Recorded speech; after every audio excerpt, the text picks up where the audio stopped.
Assalamualaikum warahmatullahi wabarakatuh. Hai semuanya, perkenalkan nama saya Salsabila Eka Putri dari kelas 10 AKL. Di sini saya akan menjelaskan tentang manajemen sumber daya manusia berbasis kompetensi. Salah satu faktor penentu keberhasilan atau kegagalan organisasi adalah faktor sumber daya manusianya. Keunggulan mutu bersaing suatu organisasi sangat ditentukan oleh mutu SDM-nya. Oleh karena itu, penting sekali sebuah perusahaan menerapkan manajemen SDM berbasis kompetensi.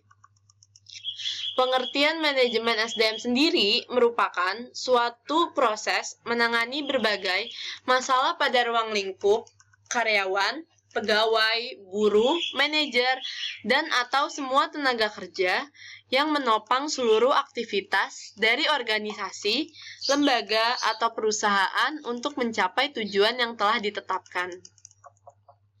Penerapan konsep MSDM berbasis kompetensi memiliki manfaat yang besar bagi perusahaan, yaitu 1. Meningkatkan efektivitas rekrutmen dengan cara menyesuaikan kompetensi yang diperlukan. 2. Pendidikan dan pelatihan dapat difokuskan pada kompetensi yang diinginkan perusahaan. 3. Penilaian terhadap hasil pendidikan dan pelatihan akan lebih konsisten. 4. Pengambil keputusan dalam organisasi akan lebih percaya diri. 5. Mempermudah terjadinya perubahan melalui identifikasi kompetensi.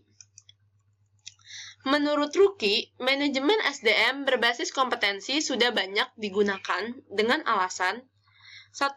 Memperjelas standar kerja dan harapan yang ingin dicapai. 2. Alat seleksi karyawan. 3. Memaksimalkan produktivitas. 4. Dasar untuk pengembangan sistem remunerasi. 5. Memudahkan adaptasi terhadap perubahan. 6. Menyelaraskan perilaku kerja dengan nilai-nilai organisasi. Mengelola kompetensi personal. Kompetensi personal adalah kemampuan untuk kecakapan yang dimiliki seseorang untuk melakukan suatu pekerjaan. Kompetensi personal terkait dengan 3 hal pokok, yaitu pengetahuan, keterampilan, dan sikap atau kepribadian. Dalam sikap atau kepribadian terkandung unsur-unsur seperti tanggung jawab, tahan uji, disiplin, lemah lembut, sabar, mampu mengendalikan diri, dan sebagainya. 1. Membangun kepribadian yang baik. A. Faktor-faktor yang membentuk kepribadian adalah faktor keluarga, faktor biologis, faktor budaya, faktor pendidikan, dan faktor sosial lingkungan. B. Tipe-tipe kepribadian di dunia kerja. Tipe realistis. Tipe ini cocok bekerja di bidang permesinan dan teknik. Tipe investigasi. Tipe seperti ini selalu tertarik pada gagasan dan ide-ide. Tipe usahawan. Tipe ini senang memimpin dan mempengaruhi orang lain dan menghindari pekerjaan yang membutuhkan observasi. Keempat, tipe sosial. Tipe ini cenderung menolong orang dan menyukai kegiatan yang harus berinteraksi dengan orang banyak. 5. Tipe artistik. Tipe ini senang mengekspresikan diri dan kurang menyukai keteraturan dan keadaan yang menuntut keterampilan fisik. 6. Tipe konvensional. Tipe ini diisi oleh orang-orang dengan watak yang teratur, tertib, rapi, efisien, sistematis, dan peduli dengan perincian. 2. Presentasi diri. A. Tata cara berbusana. Presentasi diri atau grooming adalah penampilan seseorang secara keseluruhan yang selalu terjaga dan rapi. Dari cara berbusana seseorang dapat dinilai kepribadiannya, tingkat kependidikannya, dan lingkungan pergaulannya. Jenis pakaian resmi menurut tata cara berbusana internasional ada 3, yaitu pakaian lengkap, yaitu ada pantolan, jas, dan dasi. Lalu ada pakaian resmi atau black tie, yang terdiri dari celana hitam, kemeja putih, dasi kupu-kupu hitam, kaos kaki hitam, dan sepatu hitam. Yang terakhir ada dark suit, yaitu pakaian resmi untuk budaya berbusana bangsa Indonesia. Contohnya, banyak para pejabat memakai batik pada saat acara kenegaraan. B. Tata cara bersolek dan berhias. Cara bersolek dan menggunakan perhiasan perlu diperhatikan agar penampilan menarik. Perlu dihindari penggunaan kosmetik secara berlebihan. Seseorang perlu terlihat cantik, tahu cara membawa diri, antara lain dengan memperhatikan kulit dan rambut, serta melakukan make up sehingga timbul rasa percaya diri. Beberapa hal yang harus diperhatikan dalam bersolek yaitu perawatan rambut, make up, perhiasan dan parfum, serta sepatu. Pengembangan sumber daya manusia. Yang pertama, ada pendidikan dan pelatihan.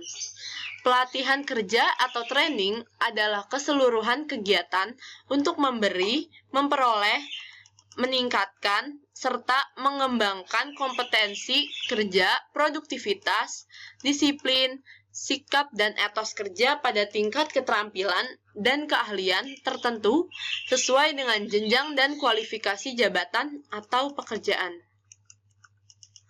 Jenis pelatihan yang sering digunakan yaitu ada apprenticeship training atau magang, yaitu suatu pembekalan terhadap karyawan dengan cara belajar dan praktik secara langsung di suatu posisi pekerjaan. Yang kedua, on-the-job training, yaitu situasi di mana karyawan diberi pelatihan tentang pekerjaan baru dengan supervisi langsung seorang pelatih yang berpengalaman. On-job training dibagi menjadi 3, yaitu coaching, yaitu cara pelatihan di mana atasan mengajarkan keahlian dan keterampilan kerja pada bawahannya. 2. Apprenticeships, yaitu proses belajar kepada seseorang atau beberapa orang yang lebih berpengalaman. 3. Job rotation. Karyawan diberikan kesempatan untuk mendapatkan pengetahuan dan juga mempraktikkan berbagai macam keterampilan dengan berpindah dari suatu pekerjaan ke pekerjaan lain. Yang ketiga ada off-the-job training, merupakan pelatihan menggunakan situasi di luar pekerjaan. Off-the-job training dibagi dalam beberapa metode. Yang pertama ada pass-to-table training, adalah pelatihan yang dilakukan dalam suatu tempat khusus yang terpisah dari tempat kerja biasa. 2. Role-playing, suatu metode pembelajaran di mana subjek atau pemeran diminta untuk pura-pura menjadi seorang profesional tertentu. 3. Simulation, merupakan suatu teknik mencontoh konsep sebenarnya dari pekerjaan yang akan dijumpai. 4. Case study, merupakan pelatihan bagi para peserta yang dihadapkan pada beberapa kasus untuk memecahkan masalahnya. Yang terakhir ada laboratory training. Teknik ini merupakan suatu bentuk latihan kelompok yang terutama digunakan untuk mengembangkan keterampilan antar pribadi. 2. Pengembangan karir. Karir adalah posisi atau kedudukan yang dipegang seseorang dalam periode yang cukup panjang, di dalamnya terdapat peluang peningkatan kesejahteraan promosi. Pengembangan karir sangat dibutuhkan oleh setiap karyawan, karena dengan cara itu individu akan mendapatkan hak-hak yang lebih baik daripada apa yang diperoleh. Perusahaan harus memberi kebebasan kepada karyawan untuk mengambil keputusan sendiri mengenai tujuan serta kesempatan menjalani karirnya. Pengembangan karir dapat dilakukan dengan cara 1. Mutasi, satu perubahan jabatan yang dilakukan suatu perusahaan pada tingkatan jabatan yang sama. 2. Promosi, yaitu pemindahan karyawan di jabatan yang lebih tinggi di perusahaan. Ketiga, demosi, yaitu perpindahan karyawan dari satu jabatan ke jabatan lain yang lebih rendah di perusahaan. Keahlian yang harus dimiliki oleh seorang akuntan, yaitu ada professional skills, ada pengetahuan mengenai ilmu akuntansi dan keuangan, pengetahuan mengenai kegiatan bisnis dan pengorganisasiannya, terakhir pengetahuan teknologi di bidang ilmu informasi. B. Intellectual skills. Intellectual skills terbagi menjadi 3 tingkatan, yaitu pengetahuan atau knowledge, aplikasi atau application, analisis, dan sintesis. Yang C, communication skills. Kemampuan ini membuat akuntan profesional bekerja dengan pihak luar organisasi, menerima dan mengirimkan informasi, serta memberikan pertimbangan yang memadai dan membuat keputusan secara efektif. Yang D, organizational and business management skill.